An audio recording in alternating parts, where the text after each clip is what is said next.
Welcome to cinema 2.0. Surya Venky Atluri combination లో తెరకెక్కిన family entertainer Vishwanath and sons ప్రపంచవ్యాప్తంగా ఈ మూవీ ఆగస్టు 14న థియేటర్స్ లో విడుదల కానుంది. Sithara entertainments, Srikara studios, fortune 4 cinema సంయుక్తంగా ఈ చిత్రాన్ని నిర్మించారు. తాజాగా ఈ మూవీ ప్రీ రిలీజ్ వేడుక ఘనంగా జరిగింది. మరి ఈ ఈవెంట్ హైలైట్స్ ఏంటో మీరు కూడా చూడండి.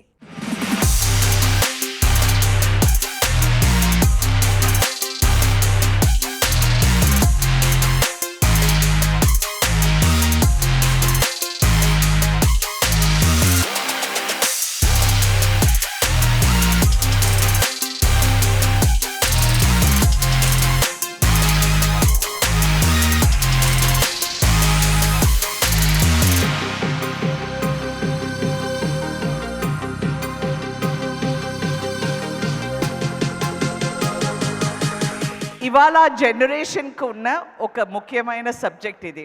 మంచి లైఫ్ ఉండాలి, హ్యాపీగా ఉండాలి, we should be very happy అని అనుకునే ఒక జనరేషన్లో ఇలాంటి పిక్చర్స్ వచ్చేటప్పుడు you will understand that is important. ఒక బంధం ఉండాలి, ప్రేమ ఉండాలి, ఒకరిని ఒకరు అర్థం చేసుకోవాలి, ప్రేమ we have to give and take policy ఉండాలి. ఇదంతా ముఖ్యమని నా తరపులో నేను ఆలోచించిన స్టోరీ ఇది. The one.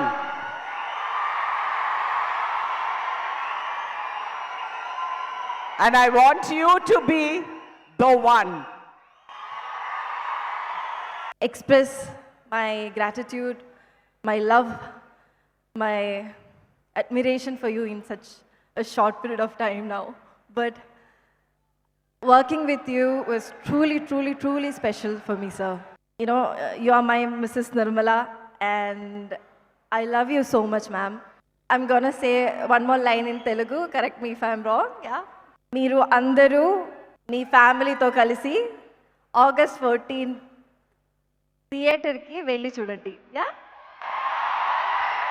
Thank you.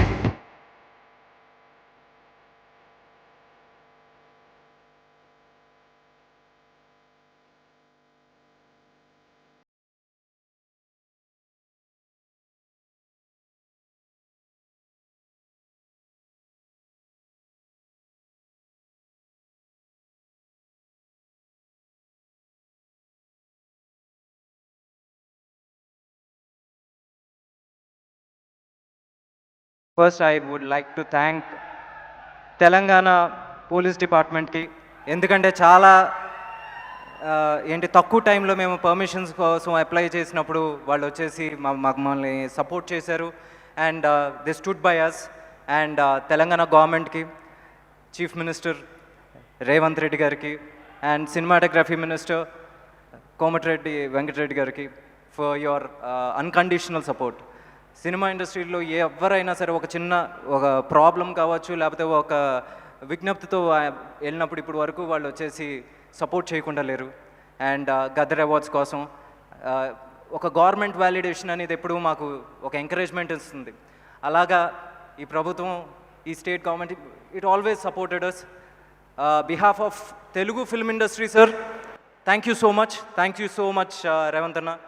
ఈ సినిమా నేను ఇంత చేస్తే లేకపోతే అంత చేస్తే, కానీ you come to the theatre, ప్రతి ఒక్కళ్ళు ఒక సాటిస్ఫాక్షన్ని పొందుతారు. నేను ఇది ప్రతి స్టేజ్లో నేను చెప్పడం జరిగింది. ఇది ఒక సూర్య గారి ఫ్యాన్సే కాదు, సూర్య గారి ఫ్యాన్స్ వాళ్ళ ఫ్యామిలీస్ కూడా అని. ప్రతి ఒక్కళ్ళు ఈ థియేటర్కి వచ్చి చూస్తున్నప్పుడు మీ మొహం మీద ఒక చిన్న చిరునవ్వు ఎప్పుడు ఉంటానే ఉంటుంది. కానీ ఈ సినిమా ఇంత బాగా రావడానికి చాలామంది పనిచేశారు. ఈ సినిమా చూసిన తర్వాత అమ్మ అంటే ఎలా ఉండాలి, ఫ్రెండ్ అంటే ఎలా ఉండాలి అనుకుంటారు మీరు. You will fall in love with Radhika ma'am. And the one Surya garu, as a fan boy, it all started more than 20 years back. Because of Surya sir, because of his initiative, Agaram, తమిళనాడులో ఎంతో మంది వచ్చేసి they're having food on their table, and he's inspired them to support more people there. అందుకేనేమో ప్రతి మనిషికి వచ్చేసి కష్టం వస్తుంది. కష్టం వచ్చినప్పుడు కూడా సూర్య గారు ఇక్కడే ఉన్నారు. గుడ్ ఈవినింగ్ అండి. Surya sir, on the Puja day, I put an Instagram post that we'll bring back Sanjay Ramaswamy ani. Sir, Telugu people indaga Venki cheppinappudu nenaina Venki aina, I mean all those millennials like us, మిమ్మల్ని సూర్య son of కృష్ణన్లో లేకపోతే గజనీలో సంజయ్ రామ్ సాగానే తెలుస్తారు. దాని తర్వాత మీరు మంచి మంచి జై భీమ్ లాంటి సినిమాలు చేసినా అవన్నీ చూసి ఆ సూర్య గారు బ్యాక్ చేశారు అనుకుంటారు, కానీ అలా ఓన్ చేసుకోలేదు సార్. మళ్ళీ అలా ఓన్ చేసుకునే సినిమా తెలుగులో మేము తీస్తున్నప్పుడు ఇస్తాము అని చెప్పాం. అది 200% ఇస్తున్నాము అని అయితే మీకు నేను ప్రామిస్ చేస్తున్నాను. ఇవాళ నేను మళ్ళీ చాలా రోజులతో స్టేజ్ మీద కాన్ఫిడెంట్గా ఒక సినిమా బాగుంది అని చెప్తున్నా. నేను చాలా వెంకీ చెప్పినట్టు హంబుల్గానో లేకపోతే తగ్గి భయపడి ఇన్ని రకాలుగా ఉన్నా చాలా ధైర్యంగా స్టేజ్ మీద చాలా రోజులతో చెప్తున్నా, సినిమా చాలా చాలా బాగుంది. బయటికి వెళ్తున్నప్పుడు ఖచ్చితంగా ఒక మంచి సినిమా చూస్తున్నాం అన్న ఫీలింగ్ మాత్రం అందరికీ వస్తుంది. ఎమ్మెల్యే నవీన్ గారు, మైత్రి రవి గారు, కేఎల్ నారాయణ గారు, సుబ్బరావ్ గారు, టు ఆల్ ద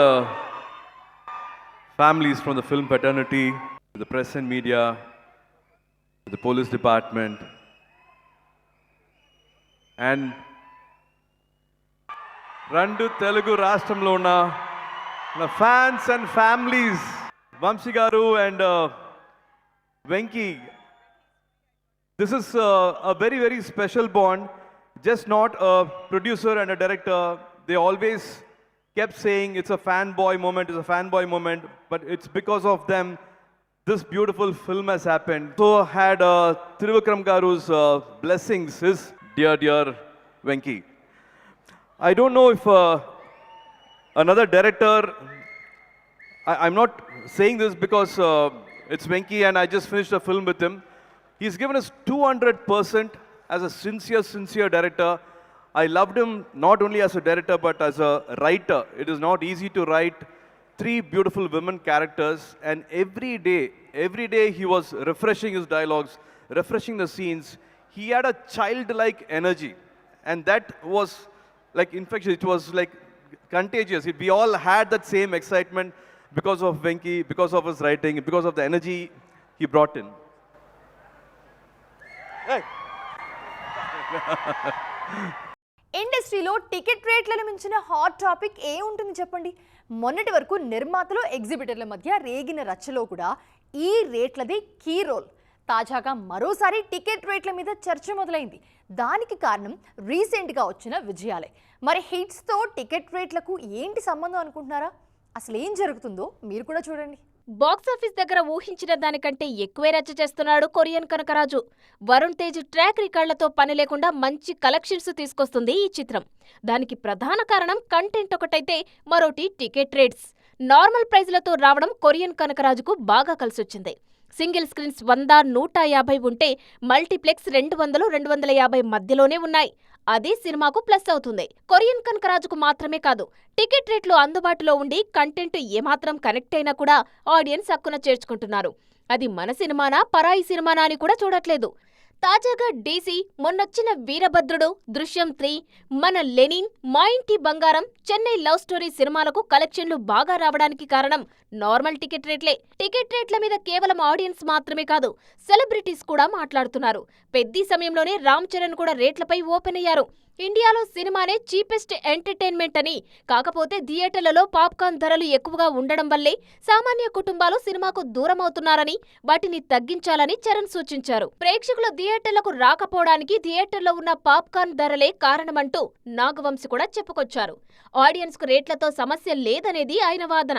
అయితే రేట్లు పెంచిన ప్రతిసారి విమర్శలైతే వస్తున్నాయి. కానీ నార్మల్ రేట్లు ఉన్నప్పుడు మాత్రం కొన్నిసార్లు యావరేజ్ కంటెంట్ కూడా అద్దరగొడుతుంది. మరి దీనిపై నిర్మాతలు ఇప్పటికైనా ఓ నిర్ణయం తీసుకుంటారా లేదా అనేది చూడాలి. ఆల్ యాక్సెస్ పాస్ అంటారు కదా, కొంతమంది హీరోయిన్లకు ఇండస్ట్రీలో ఇదే దొరికింది. ఇప్పుడు ఒక్క ఇండస్ట్రీతో సరిపెట్టుకోవట్లేదు వాళ్ళు. అన్ని ఇండస్ట్రీల్లోనూ జెండా పాతేయాలని ఫిక్స్ అయిపోయారు. సొంత ఇండస్ట్రీలో వరుస సినిమాలు చేస్తూనే పక్క ఇండస్ట్రీలోనూ పాగా వేయాలని పక్కా ప్లానింగ్తో ముందుకెళ్తున్నారు. మరి అలా ప్లాన్ చేస్తున్న బ్యూటీస్ ఎవరో చూద్దామా? ఆల్ ఇండస్ట్రీస్లో మోస్ట్ వాంటెడ్ హీరోయిన్స్గా మారిపోతున్నారు కొందరు సౌత్ హీరోయిన్లు. అందులో అందరికంటే ముందున్న బ్యూటీస్ రుక్మిణి వసంత్, మమిత బైజు, కయాదు లోహర్. వీళ్లలో ఏ ఒక్కరూ కూడా ఏదో ఒక ఇండస్ట్రీకే ఫిక్స్ అవ్వట్లేదు. రుక్మిణినే తీసుకుంటే కన్నడలో టాక్సిక్, తెలుగులో డ్రాగన్లో నటిస్తూనే మలయాళంలో నవీన్ పౌలి 51వ సినిమాలో హీరోయిన్గా ఎంపికయ్యారు. కొత్త దర్శకుడు నషీద్ మహమ్మూద్ తెరకెక్కించబోయే ఈ చిత్రంలో నవీన్కు జోడీగా రుక్మిణి నటిస్తున్నారు. వెరీ స్పెషల్ ఫస్ట్ అంటూ సోషల్ మీడియాలో తన మలయాళం ఎంట్రీపై పోస్ట్ పెట్టారు రుక్మిణి. మరోవైపు తమిళంలో విశ్వనాథ్ అండ్ సన్స్ తో ట్రెండ్ అవుతున్న మమితా బైజు సొంత భాష మలయాళంలో వరుస సినిమాలు చేస్తున్నారు. తెలుగు డెబ్యూ కోసం ఎదురు చూస్తున్నారు. కయాదు లోహర్ అయితే కన్నడ మినహా అన్ని సౌత్ భాషల్లో దుమ్ము దులిపేస్తున్నారు. తెలుగులో పారడైజ్ లాంటి క్రేజీ సినిమాలో నటిస్తున్న కయాదు తమిళంలో ఇమ్మోర్టల్, సూర్య 48, మలయాళంలో తారం, దుల్కర్తో ఐయామ్ గేమ్ సినిమాల్లో నటిస్తున్నారు. మొత్తానికి ఈ ముగ్గురు బ్యూటీస్ దూకుడు ఇప్పట్లో అయితే తగ్గేలా కనిపించట్లేదు. ఏ మాటకి ఆ మాటే. సినిమా ఇండస్ట్రీ చాలా క్రూయల్ అబ్బా. గతం ఎంతో ఘనంగా ఉన్నా ప్రస్తుతం మనమేంటి అని అడుగుతారు ఇక్కడ. కావాలంటే శంకర్ని చూడండి. లెజెండరీ డైరెక్టర్ అయిన వరుస ఫ్లాప్స్తో మళ్ళీ స్టార్టింగ్కి వచ్చారు. తనని తాను నిరూపించుకోవాల్సిన సిచ్యువేషన్లో ఉన్నారు. అందుకే ఒక టాప్ హీరోతోనే సినిమాకు ట్రై చేస్తున్నారు ఈయన. ఇంతకీ ఈయన ఏం చేయబోతున్నారు? ఒకే ఒక్క ఫ్లాప్ శంకర్ కెరీర్ మొత్తాన్ని తలకిందులు చేసింది. గేమ్ చేంజర్ తర్వాత శంకర్ కెరీర్ డైలమాలో పడిపోయింది. అప్పటి వరకు ఆయన ఏం చెప్పినా నమ్మిన నిర్మాతలు ఆ తర్వాత ఆలోచిస్తున్నారు. ఈ టైంలో శంకర్ను నమ్మి 100 కోట్లు పెట్టే నిర్మాత ఉన్నాడా అంటే కాస్త అనుమానమే. అందుకే తనను తాను నిరూపించుకునే పనిలో పడ్డారినా. శంకర్ టాలెంట్ మీద, మేకింగ్ మీద ఎవరికీ అనుమానాల్లేవు. కాకపోతే సక్సెస్ లేదు కాబట్టి గతమెంత ఘనంగా ఉన్నా నెక్స్ట్ ఏది వర్కౌట్ అవ్వట్లేదు. వేల్పరి సినిమాను 1000 కోట్లతో చేస్తానని ఆ మధ్య ప్రకటించినా అది ముందుకు కదలట్లేదు. అది కదలాలంటే దానికంటే ముందు ఓ సినిమా చేసి హిట్ కొట్టాలి. ఆ లోపు అజిత్తో ఓ కమర్షియల్ సినిమా కోసం ప్లాన్ చేస్తున్నారు ఈ దర్శకుడు. మరీ 100 కోట్లతో కాకుండా కాస్త లిమిటెడ్ బడ్జెట్లోనే అజిత్తో అద్దిరిపోయే కమర్షియల్ యాక్షన్ థ్రిల్లర్ ప్లాన్ చేస్తున్నారు శంకర్. ప్రస్తుతం కథా చర్చలు జరుగుతున్నాయి. కాకపోతే అజిత్ ప్రస్తుతం అదిక్ రవిచంద్రన్ దర్శకత్వంలో డేర్ డెవిల్లో పాటు నెక్స్ట్ వెంకట్ ప్రభుతో మంగత్త 2 ప్లాన్ చేస్తున్నారు. అప్పటి వరకు శంకర్ వేచి చూస్తారా లేదంటే మరో హీరో వైపు వెళ్తారా అనేది చూడాలిక. ఇది వాల్టీ సైన్ మార్క్ 2.0. మరిన్ని లేటెస్ట్ అప్డేట్స్తో మళ్ళీ కలుద్దాం. అంతవరకు చూస్తూనే ఉండండి టీవీ9.